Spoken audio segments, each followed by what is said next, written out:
I was about to give up everything, my home, my dignity, maybe even custody of my daughter. Then I discovered a solution so simple, I still can't believe no one told me about it sooner.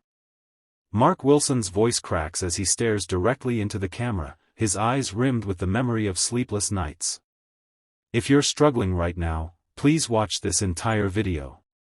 What I'm about to share changed our lives forever, and it might just change yours too. Hit that like button if you've ever felt like the world was stacked against you, and subscribe to join our community of fighters who refuse to accept impossible as an answer. The rain had been relentless that night, much like the bills piling up on Mark's kitchen table. 6 months since Ellie's mother had walked out, leaving behind nothing but a hastily scribbled note and a mountain of debt. 6 months of Mark juggling his job as a mechanic with raising their 8-year-old daughter, who still asked when mommy was coming home. Mark sat at the kitchen table, calculator in hand, the harsh fluorescent light casting shadows across his unshaven face. The eviction notice had arrived that morning, 30 days to come up with 3 months of back rent or find somewhere else to live. The apartment wasn't much, but it was home. It was stability for Ellie, who had already lost so much. "Daddy?" Ellie's small voice came from the hallway, her favorite stuffed rabbit clutched tightly against her chest. "Are you doing the money papers again?" Mark quickly wiped his eyes and forced a smile. "Just some boring grown-up stuff, sweetheart. Shouldn't you be in bed?" "I can't sleep. The monster under my bed is making noises again."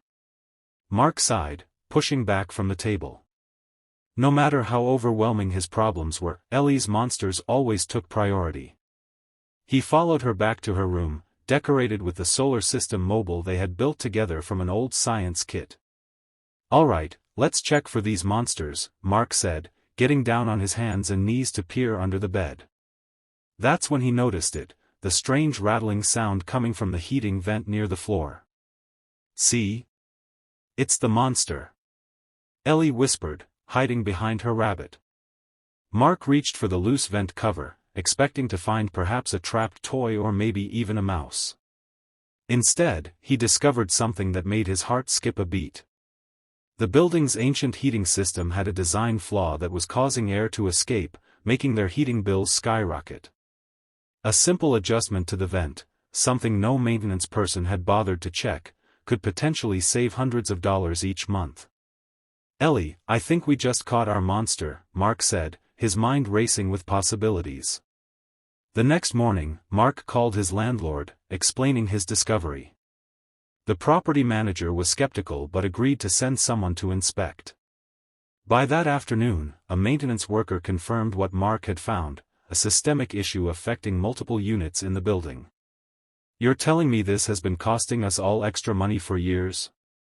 Mark asked, watching as the worker made the simple adjustment that took less than a minute to complete. "Afraid so. Most people just pay the bill without questioning it. You're the first tenant who actually investigated." Within a week, the landlord had not only waived Mark's back rent as compensation but offered him a position as the building's new maintenance supervisor, a job with higher pay and flexible hours that would allow him to be there for Ellie after school. As word spread about Mark's discovery, neighbors began approaching him with their own household problems. What started as friendly advice soon evolved into a community workshop where Mark taught basic home repair skills. He began recording these sessions on his phone, uploading them to YouTube as The Single Dad Fixer. His channel grew steadily, with viewers drawn to his straightforward approach and the heartwarming appearances by Ellie, who had appointed herself assistant fixer. Their most popular video featured the original vent fix that had saved their home, a 1-minute solution to what had seemed an insurmountable problem. 6 months later, Mark sat in their same apartment, but everything else had changed. The money papers now showed a growing savings account. Ellie's room had new furniture, and the kitchen table was covered with fan mail instead of bills. The thing about impossible problems, Mark told his viewers in what would become his channel's tagline, is that they're only impossible until someone looks at them differently. Sometimes the biggest fixes take the least time, you just need to know where to look.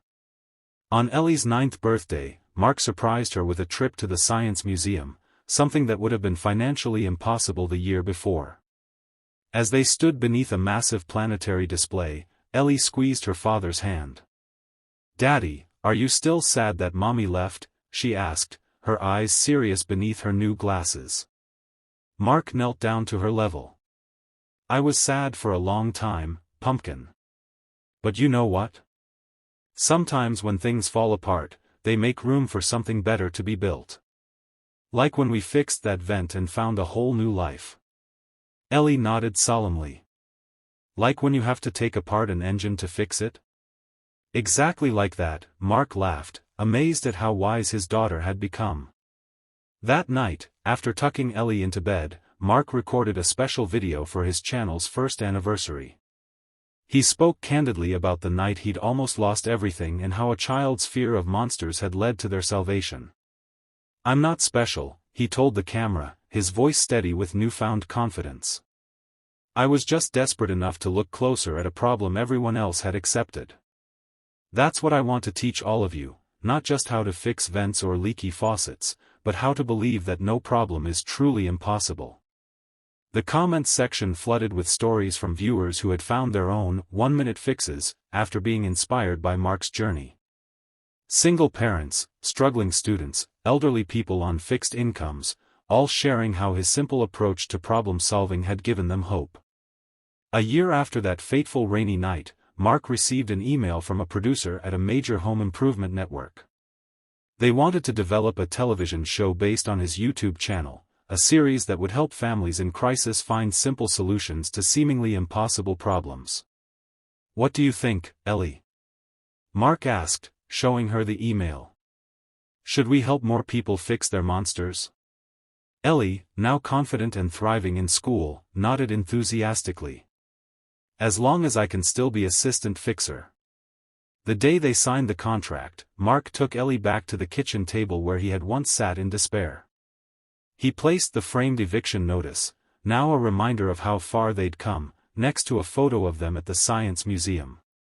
"You know, Ellie, people keep calling me brave for sharing our story," Mark said. "But the truth is, I was terrified that night. I thought I had failed you." "But you didn't give up," Ellie replied, wisdom beyond her years shining in her eyes. "That's what matters." As their story spread, Mark began receiving letters from landlords and property managers who had implemented building-wide inspections after watching his videos, saving countless families from the financial strain he had endured. Energy companies reluctantly admitted to the common design flaw and began offering free inspections. What had started as one desperate father's attempt to chase away his daughter's monsters had evolved into a movement that challenged the very notion of impossible problems. In his most viewed video ever, filmed on the second anniversary of his discovery, Mark stood in front of their old apartment building, now renovated and energy efficient, with dozens of families gathered around him. 2 years ago, I was told it was impossible to catch up on my rent. Impossible to raise my daughter alone. Impossible to fix a broken system, he said, his voice strong. But here's what I learned, impossible is just a word people use when they've stopped looking for solutions. He pointed to the camera, his eyes intense with conviction. So if you're watching this and facing your own impossible situation, remember my story. Remember that your one-minute fix is out there, maybe hiding in plain sight, just waiting for you to look at the problem differently. Ellie stepped forward, now 10 years old and beaming with pride.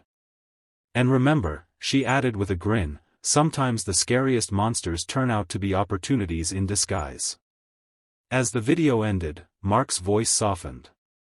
If this story means something to you, please hit that like button and subscribe. Not for the numbers, but because every subscription reminds me that I'm not alone anymore, and neither are you. We're building a community of fixers here, one impossible problem at a time. The camera panned out to show Mark and Ellie walking hand in hand toward their future, leaving behind the shadow of impossibility that had once loomed so large. And in homes across the world, viewers reached for their own problems with renewed determination, inspired by the single dad who had fixed the unfixable in just 1 minute. When my best friend lost her home, I offered her shelter. She never expected what happened next. Before this story begins, I want you to pause for just a second.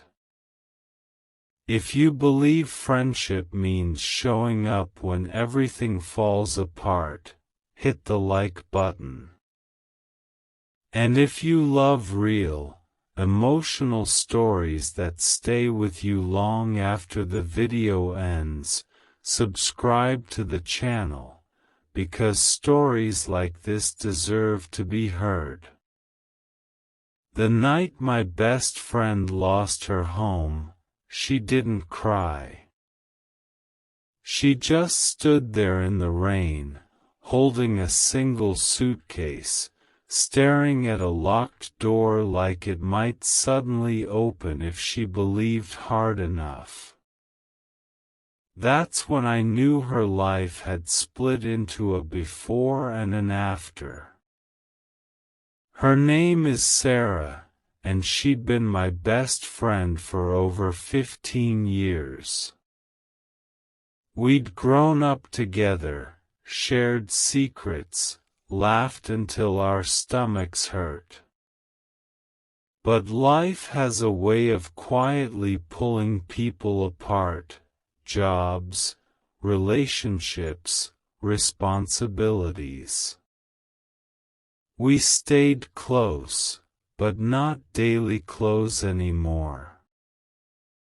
Until that night. She called me at 11:47 p.m. Her voice was calm, almost too calm. "I don't have anywhere to go," she said. I didn't ask questions. I grabbed my keys and drove. When I saw her standing there, so small, so tired, I opened my car door and said the only thing that mattered. "Come stay with me." She hesitated. Pride has a way of making people pause even when they're drowning.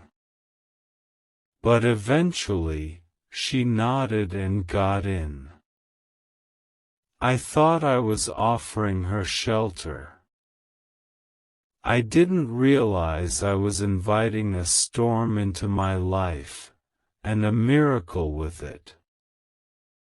At first, things were awkward. My apartment was small. One bedroom, one couch. She looked at me and said, "You didn't just give me a place to stay. You gave me a place to remember who I am." Here's the truth most people don't talk about. Helping someone isn't about saving them. It's about standing close enough while they save themselves.